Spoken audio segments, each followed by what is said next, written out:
I feel that we can go ahead and get started. I don't see anybody else joining in, but I'll be keeping an eye out for to admit the new participants. Um, but just because we have a rich conversation ahead of us, want to make sure that we have the full hour. Thank you so much for being here, everyone. My name is Diego Espinoza. We'll do formal introductions right now, but I just really want to thank you for coming to our session, the Tri-County Education Pathways Consortium, building a regional teacher preparation coalition for future educators. Um, these are some of our accounts, some of our Instagram accounts. We try to it's something that I think like one of the best practices is keeping in touch with our students through social media channels where they're constantly checking. And feel free, if you take any snapshots, I know it's hard to do selfies now in this virtual format, but if you happen to take a selfie with a presentation background, feel free to use some of those hashtags. Um, we're gonna go over um, also wanted to make sure to point out that so the session is being recorded so that we can share it out with our colleagues who couldn't be here with us. Uh, if you if you would not like you to come up in the recording, I would just encourage you to block out your video camera if that makes you uncomfortable. So just wanted to put that out as well. So our agenda for today. We will be doing some introductions so you can get to meet everyone that's part of the consortium representing the colleges and universities in the consortium. We're going to talk about the background on our Tri-County consortium.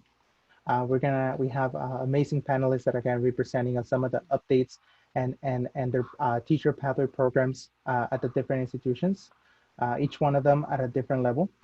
We're going to have the opportunity to have some discussion and hear from you about some of the best practices, some of the things that you want to get out of this session.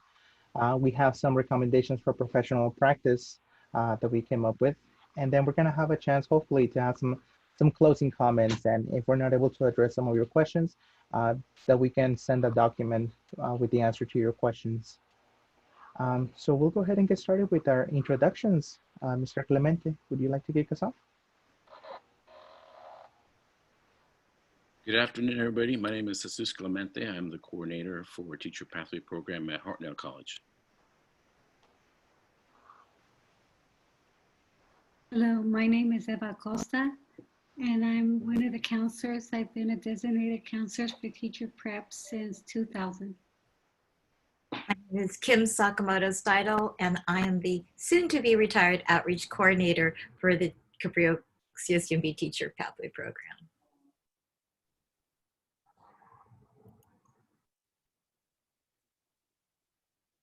I must be next. I can't tell. My name is Jay Luke, and I am the coordinator for Teacher Pathway Program at Monterey Peninsula College. I'm Diego Espinoza. I'm the Title V Hispanic Serving Institution Director at Monterey Peninsula College.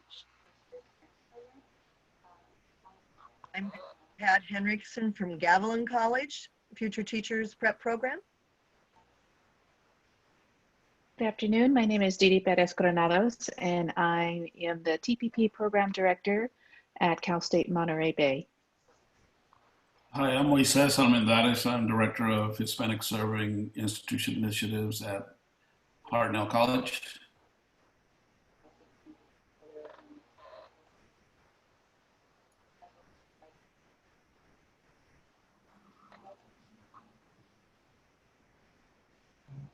And we also have Margaret Dominguez, who will be joining us in just a few moments.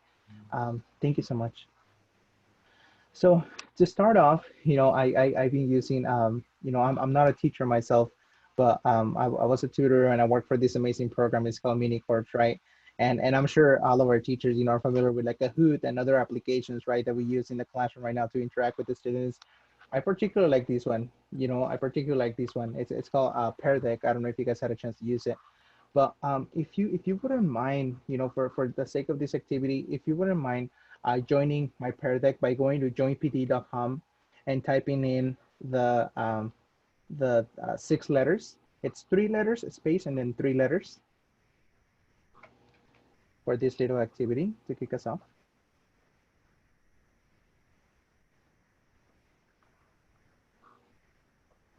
And then please feel free to unmute yourself if you have any questions. I see that we have a few students connecting.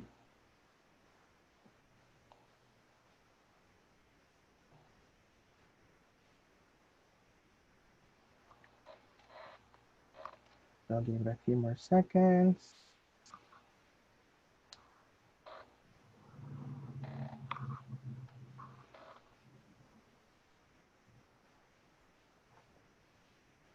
Feel free to send me a chat message if you have any issues joining the Pear Deck. I see 10 students right now. You can join from your phone. You can join from a different browser. You can join from an iPad, Amazon tablet.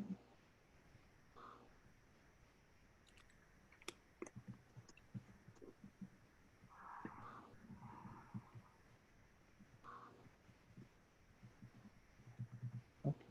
So just for the sake of our hour, I'll go ahead and press continue. So, you know, this is kind of like, you know, I understand, you know, all of us, you know, we're going through a pandemic, really, you know, we're teaching through a pandemic, we're servicing students through a pandemic. So it is important to center ourselves and to realize, you know, where we're at. So this is a little stress check that we sometimes do, you know, at the beginning of the day.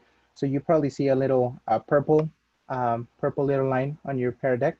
So feel free to move it around. So, okay, so it's nice to see, you know, a lot of us are in the green. Okay, a lot of us are in the green, in the yellow. You know, we definitely, okay. So we're on the left-hand side of the scale. So that's awesome. I'm so glad, and I'm glad that we got an early session, probably because it's right after lunch. But this is just something, you know, again, to do, you know, just you know, one of the things I try to do is like to model some of the programs that we do with some of the software that we use, or like the tools. And this is amazing when trying to connect with the students. You know, if you're about to go into like a lesson or a really deep kind of like conversation, you know, it's good to see where everyone's at. You know, at the beginning, I'm very happy to hear that, you know, your week is going good, and for the most part, you know, we're in between a good space, a 0 and a 5. We're gonna keep using Pear Deck for some of the slides later on in the presentation. And again, so it's joinpd.com, DWLJSI.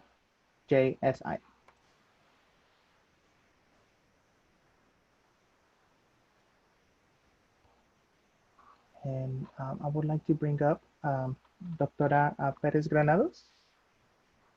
Thanks, Diego. Good afternoon again. We're here to share with you today a little bit about our journey of how we came together and formed this consortium. It all started in August of 2019 when we were at a conference much like this one, where we had representatives from the different community colleges, and CSUMB was there. And we went to a session where we were talking about how we can bring together education systems to strengthen our teacher workforce in California. And we just happened to be at a table where the community colleges in our area, Cabrillo, Gavilan, I don't think was there, but they were there in spirit. MPC and Hartnell College were there, and also Cuesta College was there with us. And we were talking about how we can build these education systems, and what were some of the short-term goals that we might have, and what were some of the long-term goals that we might have in bringing together our education systems across our institutions. And you could see on the long-term goals, we thought it would be wonderful if we could build a community of practice in our Tri-County area that brought together our CSU, CSUMB, and our community college partners into a consortium so that we could share best practices. Some ideas we had on the short-term goals was to try to create more student-centered course schedules and services and support systems to maximize and facilitate our students' success at all of our campuses. So this session that we had at this conference led to the formation, in the next slide, of the Tri-County Education Pathways Consortium. It's made up of our community colleges in our area, and CSUMB, the College of Education, and the Transfer Student Success Center at CSUMB. And representatives from these different institutions came together, and we meet about twice a semester. Our goals were to address some challenges that we all face on all of our campuses. We wanted to create address the issues that students face in terms of information systems that don't communicate with each other. So when they go from one institution to the other, they're basically introduced to a whole new system, a whole new registration process. And it's sometimes frustrating and challenging for students to navigate those pathways from one institution to the other. We also wanted to address some of the policies that we know affect our students, sometimes for good and sometimes create additional challenges that they have to, and hurdles that they have to overcome. We also wanted to try and create a learning community for our students such that they could find opportunities to connect with their campuses and learn from their campuses across the institutions.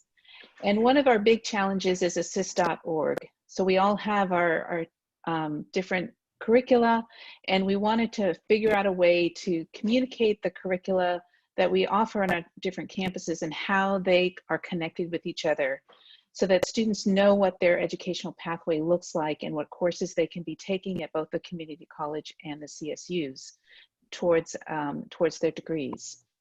The benefits of our consortium we found is that we have been able to write grant proposals together and secure funding that we all share together. We also learn very much from each other. We share our strengths, we share our challenges, we share things that we've tried that have worked, that maybe didn't work. So we're very much a learning community of professionals, all working towards the enhancing the student learning experience at our institutions. We've created a learning community for both faculty and staff. So faculty and staff are working together to focus on not just the curriculum, but also the student services that we offer in our campuses. We want to identify and maybe change some of the policies that are out there on each of our campuses to create a better learning experience for our students. And then finally, we wanted to communicate to our students that all of our community colleges offer some amazing curriculum. And the beauty of being in the Tri-County area is that our students can take courses from any of our different community colleges and benefit from offerings that one campus may have that's not currently being offered on their home campus. So our goals for this consortium are to continue to share our best practices and really to build a sustained pathway programs across our campuses and working together in that endeavor. We want to invite other campuses and other institutions to the consortium to be involved with us in our endeavors. So we're working to reach out to our UC partners to bring them to the table. We also very much want our local school districts to be involved in our endeavor because our students hopefully will be in those school districts down the road as future teachers. We want to create a Tri-County teacher job fair so that our students can learn about our job opportunities across the Tri-County area. And finally, we really want to address issues of equity in education systems and create some symposia that where we can talk and discuss and strategize about ways that we can create equitable learning opportunities for our students. So that's our consortium. That's what we're hoping to share with you today, a little bit about each of our institutions and what we've managed to do since August of 2019 to create these pathways and collaborations. And I'm going to turn it over to Hartnell College.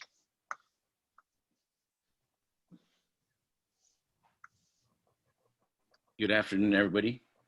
Again, my name is Jesus Clemente, coordinator for the Teacher Pathway Program at Hartnell College.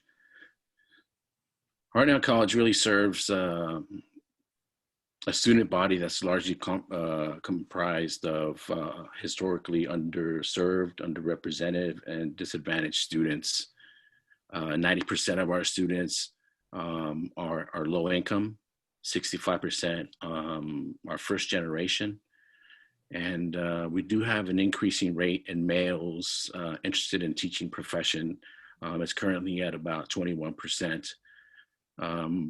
Our grant is currently entering the 5th year of the partnership.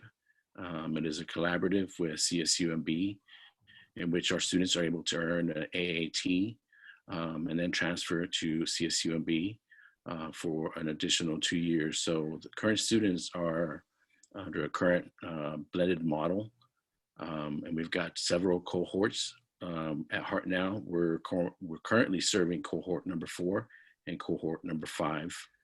Cohort number 4 is based out of the Salinas area, and cohort number 5 is based out of the South County region, serving the King City area, maybe up to Chular Gonzalez, and back down to San Bernardino. So it covers a wide span of the southern part of Monterey County.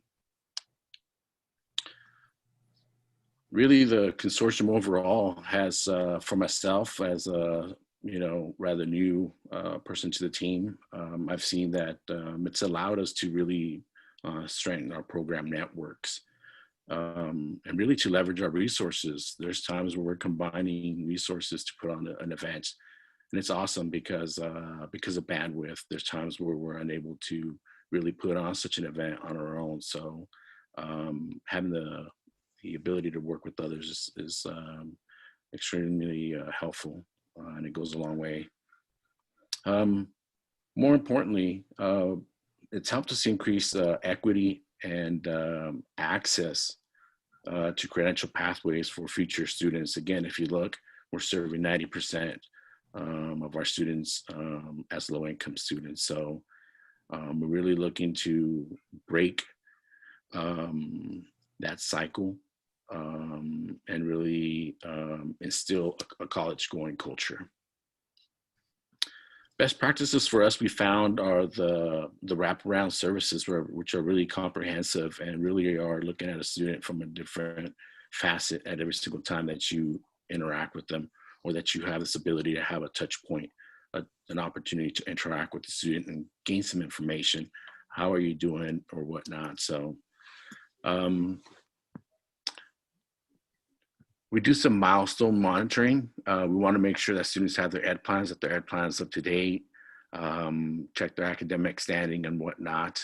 But more importantly, having those consistent touch points where we know we're going to get them, we're going to communicate with them when it's time to complete their FAFSA, and we make sure that we remind them and we make them aware of deadlines as well. And lastly, the professional development opportunity, specifically the social justice training that is in partnership also with a few of Harvard's doctoral candidates of education. So it's an excellent opportunity to collaborate with CSUMB and to really put on programming that's going to be unique and tailored to the future educators. Thank you. Some of the challenges, again, is we're serving a high area of poverty. And with that, the cost of going to college is definitely something to be considered versus finances and bringing finances to the home. Another challenge is entering our 5th year of our grant. It makes us uneasy. And it's stressful, but it's something that we're able to navigate, but just like with the partnerships that we have. Our recruitment region rotates every 2 years, and that's a little bit challenging because it would be nice if we can establish an anchor point or an anchor site where you serve one region and the recruitment is based out of that region, and you don't necessarily have to change your recruitment strategies and go back and forth and not serve one community for 2 years. So that's very challenging. We do have a low social media presence, so if you can, I think that's our handle, if you can visit us. I think we have like 8 followers, so we're not very liked yet. So please make sure you follow us. And at the bottom, we do have 9 now. Thank you. Down at the bottom, we do have our website with various information that's been updated, and it looks awesome. So take a look at it. As for us, next steps is really looking to establish that anchor site, as I was referring to earlier. And more importantly, seeking to be institutionalized, which is an arduous process. And It's something that we have to just kind of go through. We want to continue to conduct our outreach and recruitment, no matter where area we're going to be serving in the future. More importantly, it's an opportunity to really highlight and showcase the successes of our program. So we just created a newsletter. It should be going out by the end of, well, actually starting early next week. We definitely want to use that as a resource to promote our program. And one very last important point is that we're going to be welcoming our newly credentialed teachers in less than about a year. That was our cohort 1. So thank you to all the people who have helped with establishing the teacher pathway program. So thank you very much for allowing me to be part of this, this moment in this history. Thank you.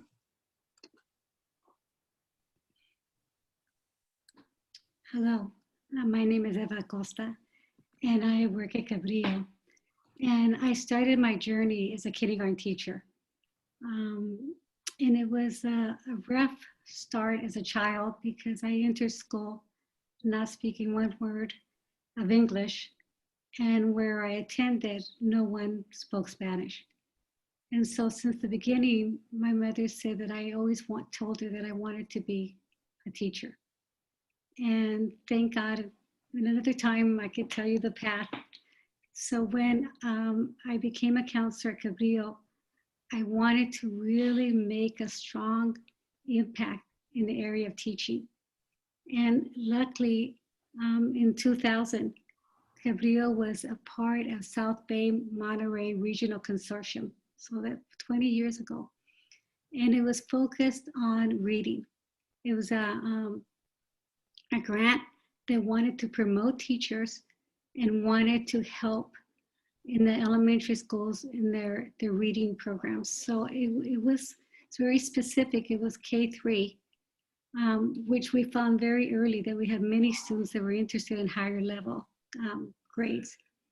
But with that grant, we started to develop our intro to education classes and our fieldwork experience. And we had to start from bottom ground going to the school districts because I thought it was going to be very easy to sell to the school districts that we had tutors, we had a lot of energy from our college students. And so I thought they were going to just say, oh yes, come on in. And to my surprise, they were hesitant because of experiences that they had before with volunteers, that they would go one day, the kids would get really enthused seeing these volunteers and then they wouldn't show up again. So we had to really lay down what our purpose was, how we were going to be following these students. We weren't just going to be putting them in the classroom and then saying goodbye.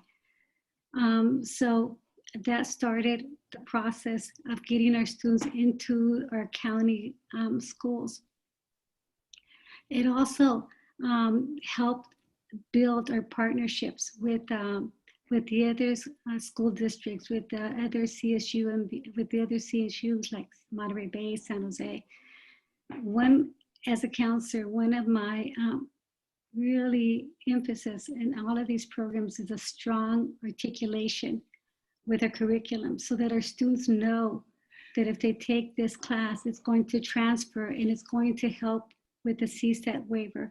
So I'm really passionate about working together with our colleges so that our courses are articulated, not just to transfer, not just for the major, but also for the CSAT waiver.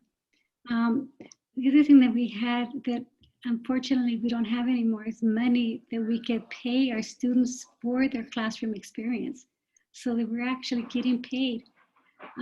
And we had some money that we paid our mentor teachers that placed the students in the classroom so they would talk to our students and find a really good placement for them that fit both the classroom teacher and the student. Another thing that we did and we continue even without funding, we had a designated counselor for teacher prep. So that has really helped with keeping up with all the changes because there's been so many changes in the many years that I've been at Cabrillo. So I think that to close is the consortium has helped us articulate, has helped us learn from each other, has helped us to see what the future could look like. One of the hardest things is making a whole cohort. We have many students that want to be teachers, but they've been taking all these classes at different times. And so that's been our biggest challenge, to have one specific cohort. They can, like a learning community, they can go from one semester, the same classes, to another semester. So what we've done is that we've just, as long as that they've been taking the courses that they need, they must meet with a counselor, they must meet with Monterey Bay's advisor, which is Sasha, and she's a blessing. Our students are, before they transfer, they already have their student plan at Cabrillo that goes to CSUMB's student plan. So they feel comfortable. They know the biggest fear that I would hear before, what classes am I going to take? They would ask us, can you go with us? Can you counselor follow us to the CSU? I say, no, our place is here. Well, what classes do we take? Now I don't have that fear. I know that the students are going to get all this attention, and for them to be able to have the right classes so that they could finish their degree and their credential. And in these years that we've had the programs, there's so many of the teachers we've had now at the school districts. It's so nice to go to the grocery store and see a student that we had an intro to education class and tell us, I'm teaching this grade, I'm teaching that grade. So Kim's going to talk about more how we transitioned from our other program to the new program now. Hi, thanks everyone for being here. Thank you, Eva. One of the strengths of the Cabrillo CSUMB Teacher Pathway Program is our location in downtown Watsonville and at the Cabrillo Watsonville Center. We offer small classes and centralized students. It's really convenient for students who are working or have families or other responsibilities within the community. Faculty and staff understand and are responsive to the cultural, linguistic, and life experience of students. We know that that makes a difference. Students often say that the Watsonville Center feels like home. It's a safe place. Over the past year and a half, we've established a fully articulated pathway from entry to transfer. All courses required for the elementary AAT are offered at the Watsonville campus. This plan, again, is especially helpful for students who are busy, working, and even in this time right now, when everything is online, it still makes things more convenient. Our program strengths include progress monitored ed plans. Students are not just out there floating about. We have regular communications, conferences, and also offer opportunities for them to continue exploring and refining their pathway. We offer mentoring, service learning, and partnerships are a special feature of our last year. Last December, Cabrillo TPP partnered with Cabrillo Minicore to present Abriendo Caminos, a joint workshop between Cabrillo, CSUMB, and Hartnell Minicore. It's an awesome program, so if you don't know about it, please check that out. On the role of and we really focused on the role of teachers in the lives of migrant students and families. For our challenges and next steps, as Eva and Jesus have mentioned, over time, shrinking budgets and competing interests have produced some program gaps. Institutionalizing TPP through a regional consortium, we know will help us to focus our efforts and sustain the future of our programs. That with our new program staff that are coming on, we have a new program director who's built on the work of Rachel Mayo. We have Eddie Cervantes, who is our dean and program director. Yolanda Calero, Denise Vela, and Motoko Nakazawa, our other staff members. We're so excited to welcome them to our team. The consortium benefits, there are so many. Consortium promotes stability.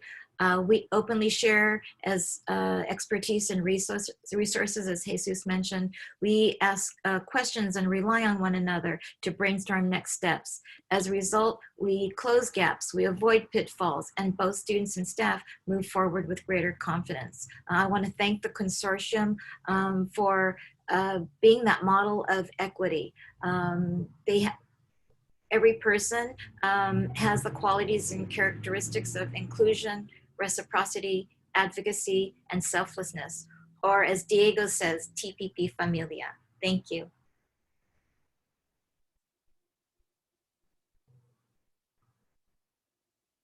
Okay, next.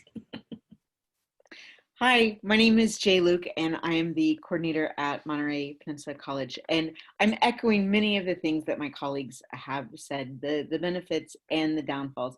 The slight difference with our program is we're a baby, right? We just finished our first year, and half of it was in the pandemic.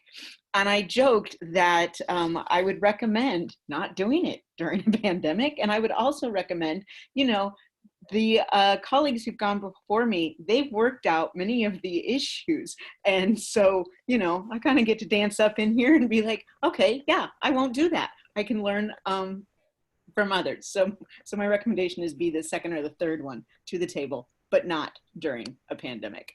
Their expertise has been invaluable and a wonderful guiding light.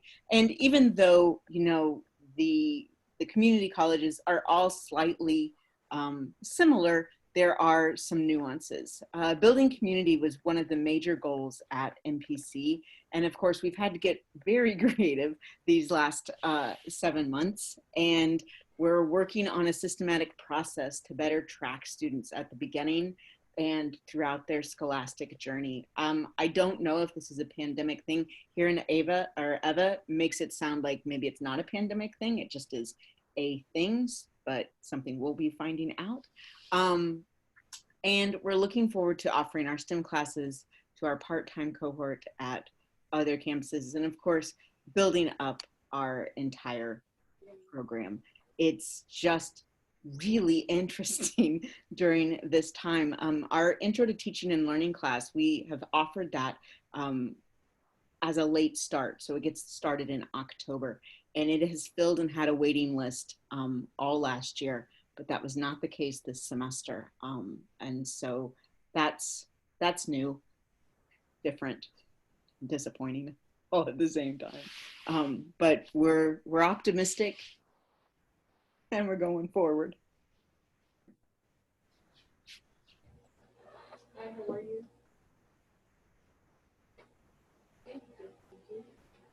So maybe I'll should I jump in right here again? Yeah, a little bit. Yeah. Yeah, no, so I think what Jay was mentioning, right? Definitely one of the things is that, each one of our teacher pathway programs, has a little bit of a different structure. In the case of Monterey Peninsula College, Jay is our lead faculty. It's a lead faculty for the college. She's the coordinator. She's the outreach. She's the marketing director, for TPP. She's all in one person. I'm everyone. and fortunately, there was a component. So I don't know how many of your campuses and colleges have a Title V Hispanic serving institution, Title III, and a PC. But one of the things that we incorporated into our grant was to support Jay with her coordination time by allocating some of the funding for that, as well as our HSI administrative assistant that can help with some of the tasks too, that can take away from Jay's plate, like for example, checking out computers, checking out textbook, book vouchers and stuff. So those are some of the challenges: limited time, part-time cohort. So like Jay was mentioning, we have a Marina campus and we have a Monterey campus. Marina is a campus, so it's a little bit more diverse, the area of Marina. A lot of our Salinas students take courses in the Marina campus. And unfortunately, we don't have a STEM lab at the Marina campus. So at some point, students still have to come to the Monterey campus, which is about 20 minutes, maybe half an hour at the most with traffic, but still it's a different commute. And if they're coming on via bus, they have to get another jump, they have to get another bus. So we're hoping that in the future, we can develop a STEM lab where we can offer the biology, the chemistry classes, the geography classes, for students to be able to take them in there. And then definitely some of the challenges, like we mentioned before, the continuous funding for follow-up support and student services, that we're always looking to. I think some of the next steps, like our partner colleges, is to seek to be institutionalized, right? To prove that it is a need in our community, and that we're making an impact. Outreach and recruitment. So we're working with our marketing director in that sense. Like we mentioned before, the social media presence has been important through the teacher pathway channels, but as well as the HSI channel. One thing that is unique about our grant, and I think it's a great collaboration, is that our Title V grant is actually in collaboration with CSUMB. And so we have this component that we're gonna start implementing on the third year of our grant, so this year coming up, which is the Transfer Academy, which is really kind of like a second year component where students, after they finish their first year experience, they go into our transfer launch. It's gonna be led by our faculty counselor coordinator, Kelly Fletes, and she's gonna be leading this effort along with a position that we have at CSUMB. So it's a position funded by MPC, but he's actually doing their time at CSUMB. Because one of the things that students were saying is that, the recruiter comes to campus, but then I don't know anybody at CSUMB when I actually transfer. So we're hoping that Victor would be able to be that liaison between both campuses. There's next steps. We want to develop high school future teachers clubs, in our area, and MPC future teachers club as well. And we put, I think, grant pilots, because we have a lot of programs that have kind of like a pilot that touch a little bit of on teacher preparation or on the transfer pathway. So collaborating with those programs as well.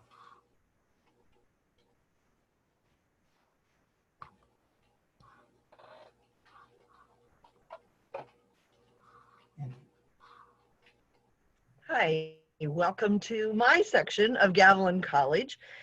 We've been a part of the partnership for, since it began, and it's been a joy for us in the fact that one of our issues had been that we didn't have a clean pathway for a student who said, oh, I want to go into teaching. I want to check it out. I want to work with children, but I don't know where. I don't know how to do this. I don't know where to start. So one of the things that happened is we got a TPP, Teacher Preparation Pipeline Grant, and that helped us organize our pathway overall. And so I'm excited that the pathway has a clear CSUMB. Most of our students will go to CSUMB or San Jose State or area four-year colleges, but they didn't know how that pathway looked. And so now we have a designated area that students can connect with, albeit that during COVID it's online through our Future Educators Club, which is just getting started for the year. And we have one of our members here today, so that's exciting to have you. Thank you for joining us. But we also have a dedicated spot on campus. So it has become known as the Education Hub. So if a student wants to go into education, they can come over to the Child Development Program, and we have a dedicated room where they can meet spontaneously, or they can host organization meetings.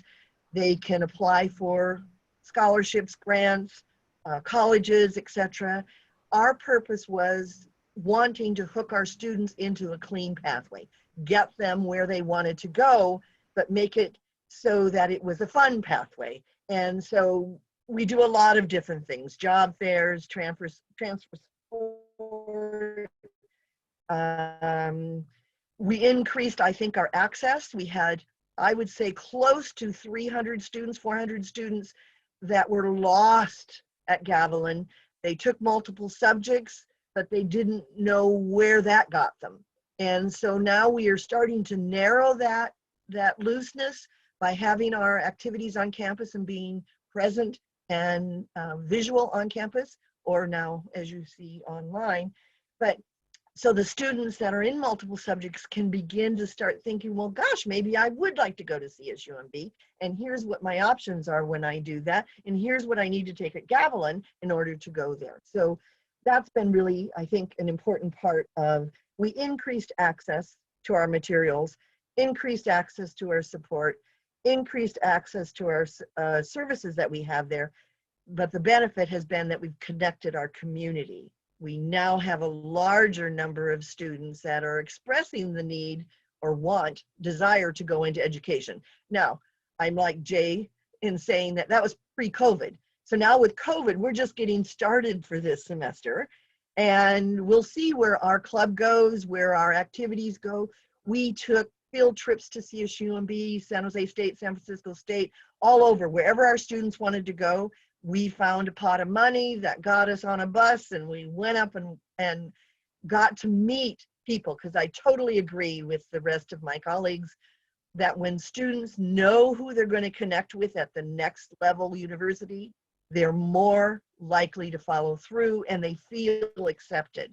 So all of my students, or all of our students at Gavilan, see Deedee. We have Dr. Perez come to our site. We have her visit our clubs. We have her come to our classrooms, and she shares what the next steps are for them. And I think that really comforts the students as they move forward into something that could be quite challenging if you've never been away from your home. We start with high school students. We are pretty active with our high step program. So we have child development, psychology courses that are in our high schools, and our future teachers or our future educators club invites them to become members because they're taking a college class in the high step program, and we get to work with their future educators club. So there is a future educators club in Hollister, and so we hope to improve and work more with that group to really support our students to move on through. So one of the things that we have as a goal is to make sure that we continue this partnership and really help our students make those connections. So we are partnering with different funding pathways. We're partnering with different high schools. So we are now in 5 different high schools that we work, and we support them in coming to Gavilan. And we're trying to support participation even though we're online. And that has been a challenge. It's a new day, and we're learning all these new pathways. And I know we're getting close to the end of our presentation, and I want you all to hear what California State University Monterey Bay has. I worked there, I taught there as well, and I so loved the experience that I had at CSUMB, and I encourage my students to take that as part of their pathways. So with that, I'm going to let Deedee go on to her section because she's got some great things to share with us. Thank you for letting me share my Gavilan experience. Thank you, Pat. I want to welcome Margaret Dominguez. She is our partner in this presentation. So Margaret, if you want to just quickly say hello. Yes. Hello, everybody. My name is Margaret Dominguez. I am the HSI project manager for the Maestros grant, and as well work with the TPP grant. And I just kind of want to say a few things. I really like the fact that we are that TPP familia that has been mentioned several times. I started in this about less than 2 years ago, so I kind of came into the TPP familia, but the best thing is having those connections at the community colleges is amazing. When I have questions, there's like several people I can reach out to, and they bounce back their answers quickly. And then also not just among staff as a TPP familia, but students become part of that TPP familia. So whenever any student is going through some challenges, some difficulties, we all know, and we all get together and we all figure out how to support that student so they kind of stay on that path to become that teacher that they want to be. So the family is not just among staff, building relationships, but among students, and that's the best thing to see. Thank you, Deedee. Thanks, Margaret. So CSUMB has been in the Bay Area, the Monterey Bay Area, for a very, very long time. But unfortunately, we're in the midst of these community colleges that have rich, vibrant programs that are serving their students. But we were finding that not enough of those students were coming to CSUMB and pursuing their credentials and joining the teacher workforce. And the goal of our education program at CSUMB is really to grow our own. We know we have a lot of potential teachers out there in our communities that can get an education right here in our own backyards and get a credential and then go teach in the same communities where they grew up in. And that's kind of our goal, is to have our students go right back into the communities and serve those communities as educators. And so in order to do that, we really needed to build strong pathways from the community colleges to CSUMB, to the BA program, and then to the credential program. We really focused on trying to build institutional capacity. And this started in 2016 with Hartnell College. We were fortunate to get some funding from the Giannini Fund that really kind of was the seed money to start this whole endeavor. And we created a 2+2 program in South Monterey County in King City, where they offered their curriculum the first 2 years, and then CSUMB offered the second 2 years of curriculum in King City. So we took our curriculum and our program to King City, to South County, which is quite a distance from our main campus. Over time, we have been able to institutionalize some key positions at CSUMB, and one of them is the TPP Special Programs Advisor Coordinator, and that's Sasha that Eva was referring to. That staff person is key to reaching into and with the community colleges to contact the students. So we're in the community colleges, we're connecting with the community college students while they're still going through the curriculum at the community college level. And we view those students as CSUMB students while they're at the community college. And then when they come to us, we view them as the community college student too. So they have connections on both campuses, and we really encourage them to maintain those relationships and connections to strengthen that foundation of support throughout their college career and their credential year. So we've been fortunate to have a designated Special Programs Advisor Coordinator. As Margaret was mentioning, through that relationship, we've been able to secure an HSI Title V grant that is, again, trying to build capacity within each institution with Hartnell College and CSUMB. And so we have some staff, Margaret is one of them, that is, again, targeting and supporting our students. So we have a field placement coordinator. We have another academic counselor that works with our integrated program students. And the goal is to institutionalize these key student support positions on our campus, and to institutionalize, in essence, those relationships that we're building with our community college partners. So we've been very fortunate in those endeavors. I think what is unique and special about our consortium is that we have integrated program leadership. So all the folks that are presenting today are leaders on their own campuses, and we come together in the consortium to share our best practices and to support each other in our joint endeavors. And on our campus, we've been able to actually have integrated leadership on our campus, across units and departments on our campus and colleges on our campus. And that's part of the institutionalization process. TPP is well known on our campus now. It wasn't 4 years ago, but it is now. And we're getting a lot of support from different offices, the admissions office, the registrar's office, OC3, the advising center. So a lot of units on our campus are behind us and supporting more importantly, our students as they transfer from the community colleges to our campus. And then finally, we really are building curricular programs across the institutions. So we are at the Watsonville Center with Cabrillo, we are in King City, we are at the Marina Center with MPC, we go over to Gavilan College. So we're taking CSUMB to the community colleges, and we're inviting, and we have those students visit our campus. So there's no separation. This is all kind of one pathway that they're traveling back and forth across the institutions. And I think that's a strength that we're offering. So if we could go on to the next slide. we've been able to find success, and the successes I think are really in strong part due to the Tri-County Education Pathways Consortium. We've been able to engage in joint outreach and recruitment. So when Gavilan has a recruitment fair, I'm there, or someone from CSUMB is there. When Cabrillo has it, we're over at Cabrillo. When MPC has it, we're over at MPC. We're over at Hartnell all the time as well. So their campuses are our campuses and vice versa. And that joint outreach and recruitment is part of that relationship building that Pat was referring to. So the community college students have point people on our campus that they are connecting with while they're still at the community college.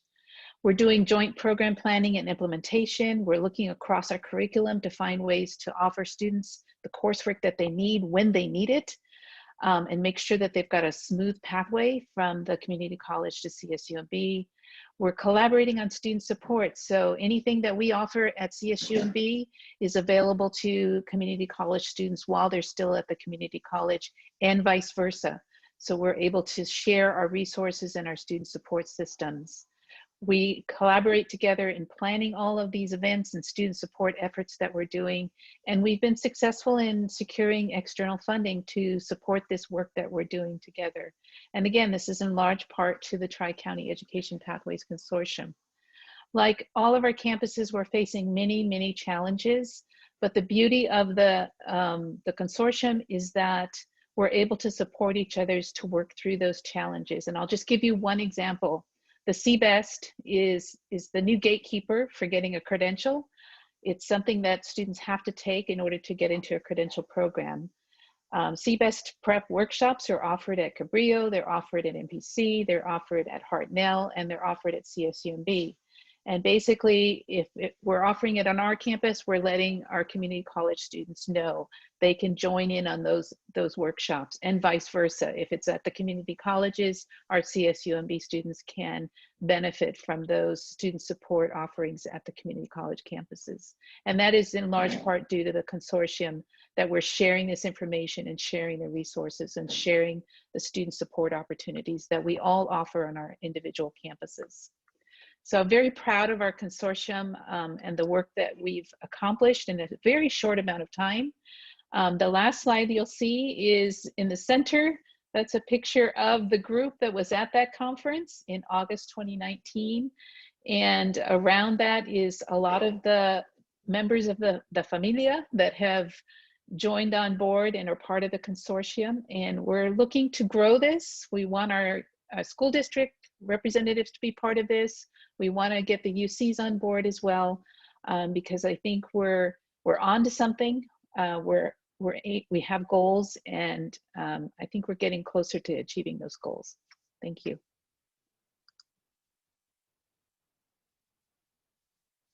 So I realize, we have about five minutes, and I mean, we can keep going, right? Like we always say, like, oh, otra, whenever we go to a concert. Have you guys heard that? But we really wanted to open up the discussion to hear from you guys, about the barriers to collision building in your area. It can be within your institution. It can be, in your geographic area. It can be in your school district. Feel free to type into the chat. Feel free to, type into the Pear deck. It's the same slide that we're looking at. But I mean, just given the amount of time, feel free to raise your hand or just unmute yourself. Very organic.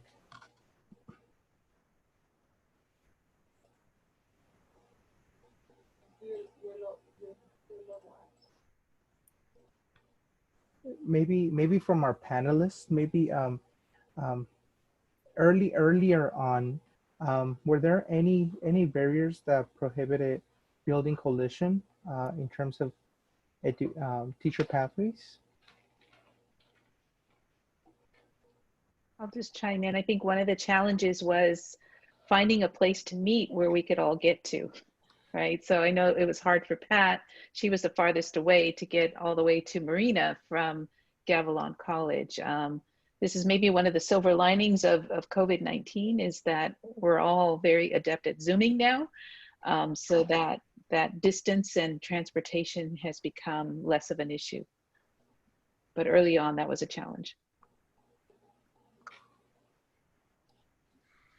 I would also say that, you know, when you're looking at staffing and the number of staff members that you have, sometimes you have to consider the bandwidth, how much you can really accomplish with what you really have.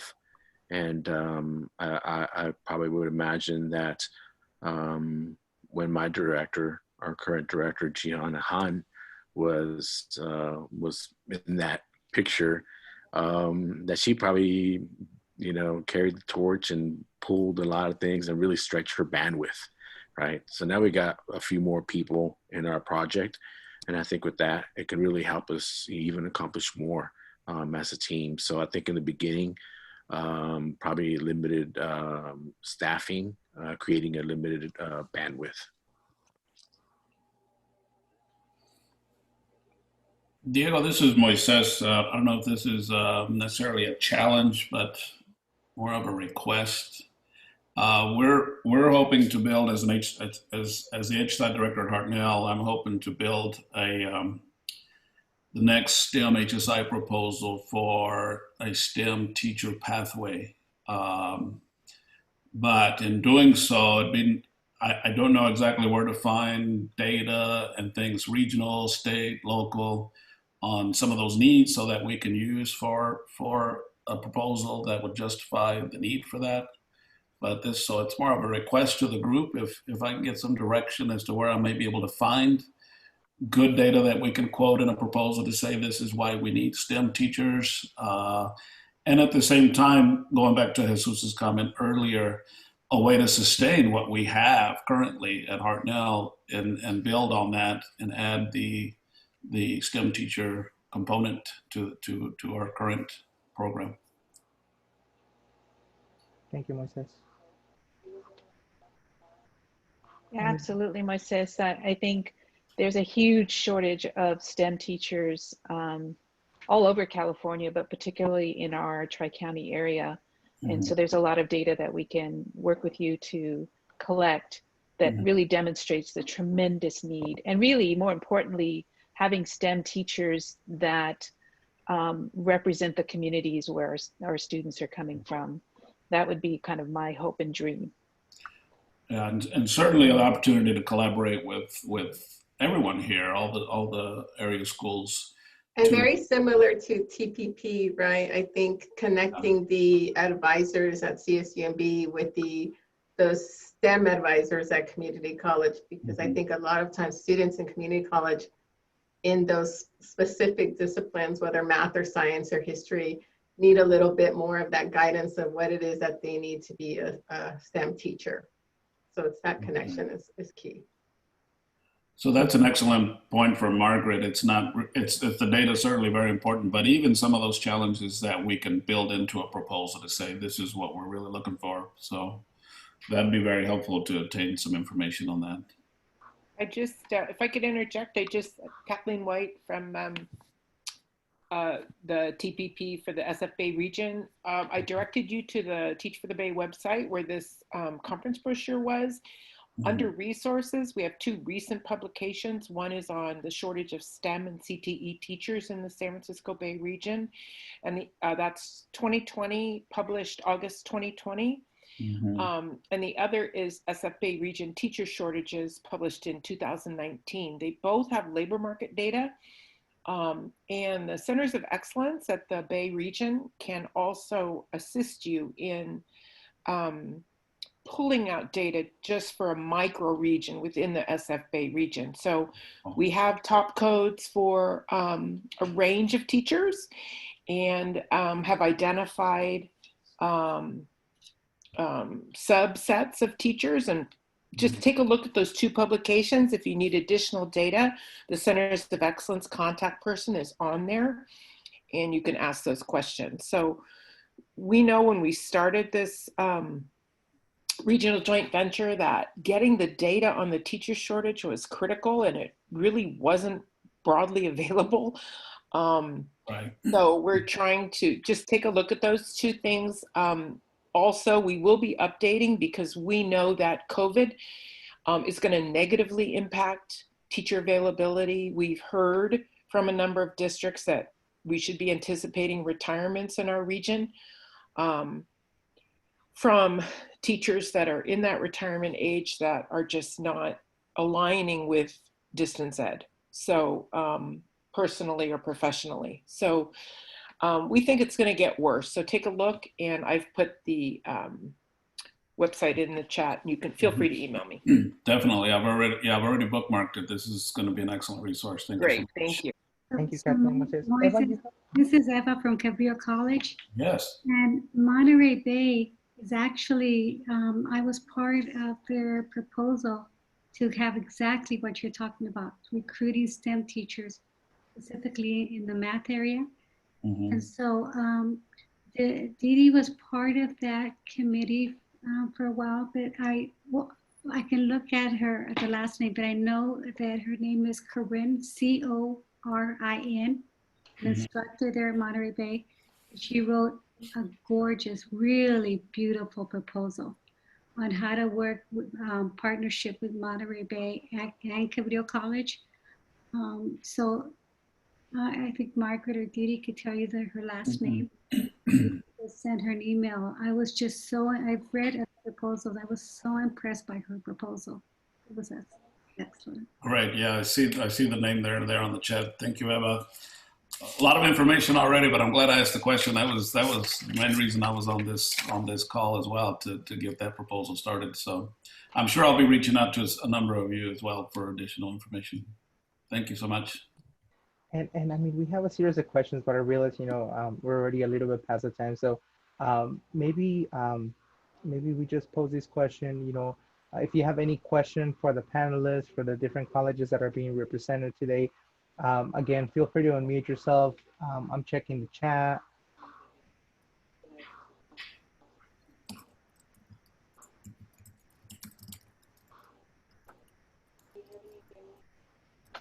Okay, no questions. Any last comments from our panelists, from our different colleges?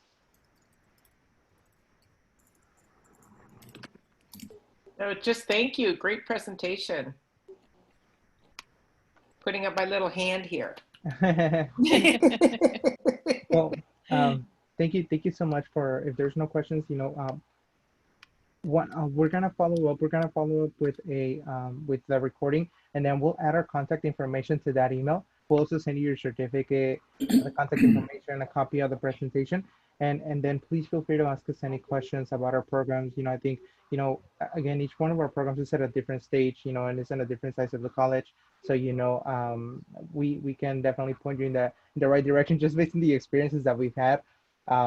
So thank you once again for joining our session, and we hope that you enjoy the rest of your conference. Thank you, Diego, for your leadership. No, thank you, everyone. Thank you, Diego.